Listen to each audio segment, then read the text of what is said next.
The Singletons help single-parent families battling cancer in the Valley with monthly meal kits, essential household supplies, utility stipends, and much more. Jody Boyd is here to talk about what we can do for Childhood Cancer Survivor Month to add a sense of joy and community to those who really need it. Welcome. Before we get going, tell us about the mission of the Singletons. Well, thank you for having me today. The Singletons support single-parent families battling cancer. We're there to really help them with the day-to-day needs while they're going through a cancer treatment. The bills still need to be paid, dinner still needs to be on the table, the laundry still needs to get done, and so we're just there to really kind of walk alongside these families. I know exactly what you're talking about. In fact, yesterday would have been my brother's birthday. He died of cancer, and on top of all the emotionally painful things, there are so many small expenses that you just don't think about. They're not covered by insurance. There's little things that a family needs. And that's where you come in. Absolutely. I think that being a single parent, as it is a difficult task, you know, and it's a lot of work.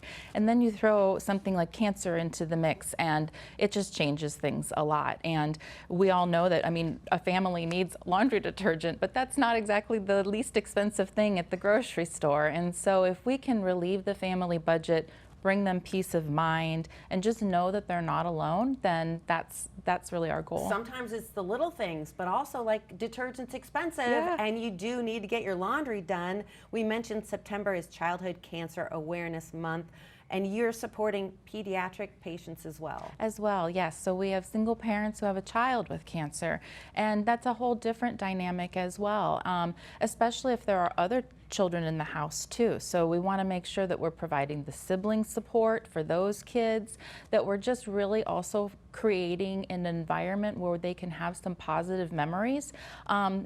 Because sometimes, you know, when you're at home and you're just thinking about all of the things that there are to do, and especially if you're not feeling well or your child's not feeling well, the mood can get awfully low. So just being able to bring a smile to these families' faces and being able to give them an afternoon of joy every once in a while that's just about them, that's what we're all about. I love that. So many pediatric cancers are highly treatable. It's just a matter of helping a family to get through that treatment period. Absolutely, you know, and there's a lot of doctor's appointments. If a child does need to be hospitalized, the other part is that it's difficult to keep for these parents to be able to go to work, because it's not like they can just drop their child off at the hospital and leave. They need to be there and by their side. And so, again, any way that we can help fill those gaps and make it an easier time for them, all the better. Well, that leads me to this question. What are the greatest needs of the organization now, and how can the community get involved? Well, there's three needs, I would say, that are our top needs all the time. Always monetary donations. Always helps. Yes, that helps keep our doors open. It allows us to serve more families and onboard more families every month. Second would be our bare necessities items. All of these. It takes a lot to restock a home, and so again, relieving the family budget, bringing peace of mind. And then the third would be volunteering. We have a community center in North Phoenix, and volunteers come in and help assemble the meal kits for us. In October, we're going to be having a trunk or treat and a Halloween party, so we'll need help decorating and having pumpkins and just helping the kids have a great time. Love that. Jody Boyd, thank you so much. If you have a little time or a little money, think about helping out the Singletons.